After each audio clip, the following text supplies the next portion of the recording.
So I'll just read out what you do. The most outstanding introduction I've ever had. Thank you. I'll introduce myself. Nabeel Hamdi. I studied as an architect and qualified as an architect, but very quickly began my career not so much in the conventional world of designing special buildings and the like, but working for the Greater London Council, which is, at the time when I started in 1972, I think it was, one of the biggest public landowners in the world, big public housing program. And it was my first effort, based on my thesis, to try and introduce participatory methods and planning to low-income families. So we designed a series of housing projects with very low-income families.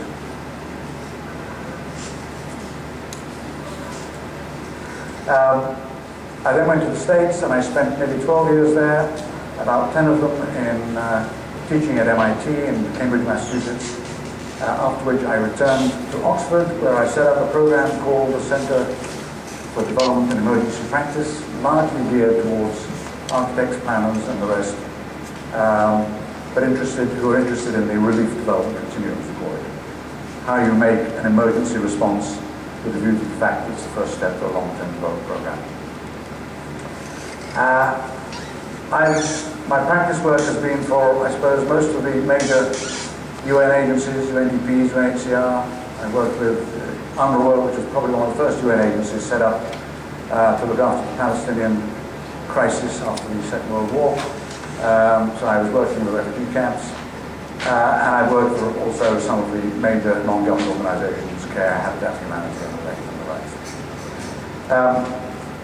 I can tell you more about that in a minute as I go into my talk. I basically today want to spend the next 40 minutes, 35, 40 minutes, not much longer, talking to two recent books that I've produced. The first is called Small Change, which is all about how very small, simple interventions, if carefully targeted, can be scaled up. And the second was more the method of how to go about doing that, and it's called The Placemaker's Guide to Building Community, which is a little bit more, it's a nice stories for anybody who wants to short read, nice stories. This is a little bit more academic, a little bit more heavy, a little bit more planning. But I want to kind of refer to both books throughout, and I'm going to leave these with Sam here, Sam Smith, and they will find their way one day, fairly soon, to your library. Let me start off. I suppose,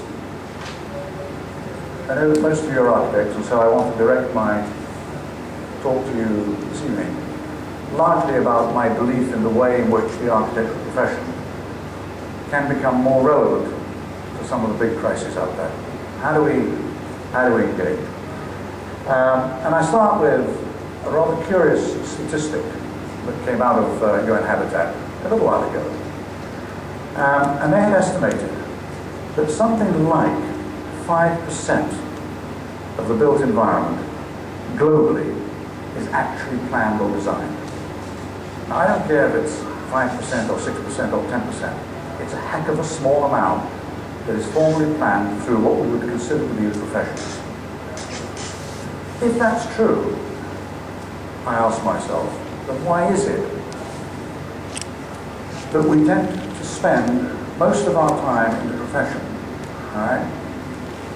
95, I would say, percent of the profession goes chasing those 5% of the jobs.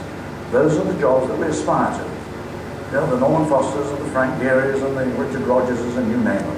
Those are the magazines we have open on our drawing boards and the rest of it. Yeah? Why is it that 95% of our profession goes chasing 5% of the jobs when we know that the real issues are in the other 95%? Okay? And let me remind you, and again I quote just a few statistics, and I promise you there won't be any more numbers after this, but cities in the developing world, which is where I mostly work, most of my work is urban, will account for something like 95% of the urban expansion over the next 2 decades, and by 2030, 4 billion people will live in cities, 1.4 billion in slums and informal settlements.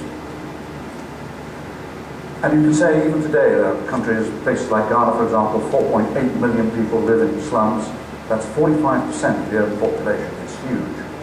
55% in Kenya, 66% in Tanzania, that's 6.2 million people live in informal settlements and slums, 35% in India, and so on. So anyone who comes to me and says, yes, the poor and the vulnerable in the informal settlements or wherever are the minority, is talking, and I won't mention the word. The question that I have is, what does design and what does planning mean for the other 95%? Right? And that's the big question that has interested me throughout. How can we make our professions relevant to the big issues out there? And I start with three assumptions that I want you to share. I don't want you to agree, we can have a discussion about them, but three assumptions which I suppose have shaped my work over the last number of years, and certainly are the basis for both of the books that I have written here.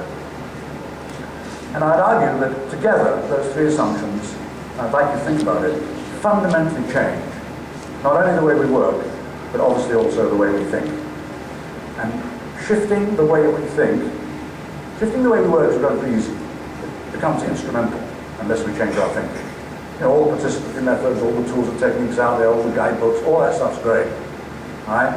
But to pick it up and use it, recognizing that our mindsets are still in the old ways, renders those books and those guidebooks and those rules and methods instrumental to the point where they become dangerous. I have been on exercises where people have conducted what they call these participatory rapid appraisal techniques, in which mapping is one example. I remember in India seeing a family doing a mapping exercise sitting under a tree, and I went up there and I said, "What are you doing?" They said, "We're mapping." I said, "Why are you mapping?" "Because we want a house."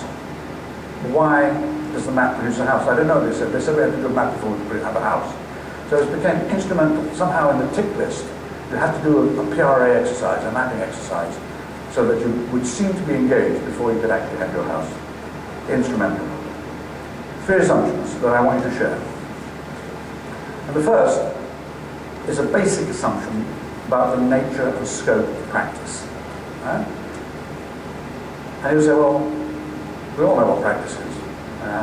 Think back to the old days. Practice was about being practical. Yeah? It was about solving problems, putting buildings up, whatever you did in your own background, your own business, to solve problems. It was about dealing with contractors and all that tendering stuff that goes with it. Yeah? Practice, in other words, was about doing. Come on in, you're in the right place. Practice was about doing. And to be creative as an architect, and I would argue almost any other professional in the development business, yeah, you had to be in control of everything. You had to be, you are taught to be, the lead agent. It all starts with me. I'm in charge. God forbid, in any of your crits, you should stand up and someone asks a question and say, well, I'm not too sure what the colour of that wall is going to be. Fail. Right? We want to know about the handles, door handles, the colour of the wall, everything. You are in control. What do you mean you don't know? Right? Which, of course, is entirely the opposite to what we confront when we get out there in the mess of practice. Issues of participation and change are always, under the old model, seen as an interference, something that gets in the way of excellence, design excellence.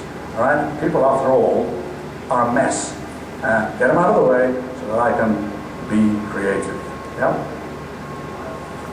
Today, all right, if we go back to what is the nature and scope of practice, today I think we're coming to terms with a different agenda. And particularly if we are, as a profession, whatever your professions are, to engage effectively with some of the global issues that are out there that are induced by poverty, climate change, man-made disasters, and the rest of it. Those are the big issues. And particularly to engage those issues at a scale that counts. It's all right fiddling with them, but how do we engage with that agenda out there that can no longer be, as in the old days, that's somebody else's problem? It sounds to me like that's a bit about social science and anthropology. I design buildings, and we know that how many drawings you see of buildings with people really in them. Best that you can see of a person in a building, on a drawing of a building, is that nice triangular person with an abstracted head. And even then, there are only few, and they look terribly awkward and nervous, standing in the environment that the drawing has created. Think about it. Yeah? How do we engage, and I think we are getting to the point of beginning to engage some of those issues. Of course, there's no doubt about it. The practice is about solving problems. There's no question about it. Let's get off that mark. It's not either or. But it's also today about social need, about moral accountability, treading very often very narrow ethical lines between the two worlds, ethical and unethical, depending on who your clients are, who you choose to engage with, in whose service you really are, whose interests you really bring to bear on. Always a question of morality, moral accountability. It's about rights. It's about removing discrimination. It's about environmental justice, and about issues of vulnerability and all that entails. And as I say, as soon as I come to this point, usually in the room, all the architects go, oh, thank goodness, none of these things are really our problems. I design buildings. You can no longer say that if you want to be relevant. Yeah? In other words, if I was to sum it up, practice, of course, has to be practical. It's also about doing, but practice has also to take on a more strategic agenda. Now, and here's where it gets complicated. Well, not really complicated, because everybody says, oh, strategic agenda, that means policy. I don't do policy, I do practice. It's wonderful divisions that we have all the way down the line. The question in my mind is, how can you be practical in a way that delivers practical goods and services, whether it's housing or school design or shopping mall, I don't care what you do, but in a way that begins to invoke that strategic agenda. Now the question is, what is being strategic? And there are 6 things to think about. And I'm not going to go into detail, but I think 6 things to think about. And the first, being strategic, is inevitably about inducing change. Development ultimately is about change. And the question then is, what is it that we're disturbing? What right do we have to be present in some of the communities that we wind up working in that induces change? 3 kinds of change. Change in professional conduct, and I'll come back to that in a minute. What I mean by that is that we have to rewrite our code of conduct. Right? It's not good enough for the kind of work that we're talking about here. Yeah? And in principle, if I was to put it in a strap line, the professional code of conduct, we have to move away from the idea that the expert alone is some special kind of person, and accept that every person out there is some special kind of expert. If you didn't believe that, then the whole participation then becomes a sham. Yeah? I engage with people not because I like them. In fact, they also get in my way. It's time-consuming, it's messy, everyone argues, it's shouting, there's conflict, all the rest of it. I engage with them in the same way as I would engage an engineer if I was putting up a complex building. I would be stupid not to engage an engineer, right? Put up a complex building. Well, how come I don't engage with the expert out there that knows best, the tacit knowledge that they have and all the other knowledge about how to really survive and live? If I could survive on less than $1 a day, which is really with most of the communities that I work with, I would consider myself to be incredibly creative. Right? I need that knowledge. That intelligence is not in the planning office, much as I love planning offices, I don't know who's here for planning offices. It's in the street. Right? I need to engage with the street as my source of knowledge. You can call that what you like. Practical wisdom, indigenous knowledge, there are lots of lovely terms for it. But that's what I want to get at. So, change in professional conduct that repositions us and not just makes us feel better about ourselves. Second, change in practice process. Right? And here, some of the terms you're familiar with. The discussion about new kinds of partnerships in putting up housing, putting up buildings, or whatever it is you do. Participatory methods, right? Partnerships, participation, empowerment, enablement, big words, come back to that later on. And then there's change that we induce inevitably when we intervene, which is the one that I started with. I like to use the word disturbs. Practice always disturbs. Yeah? It disturbs because our very presence may raise expectations, may change gender relations. Our very presence invokes fear, anticipation, raises aspirations, artificially or otherwise. Right? In the interest of who? Sometimes we're invited to disturb because things are not going well. Sometimes we disturb by mistake because we stumble into things that we don't understand, culturally, particularly as outsiders. Right?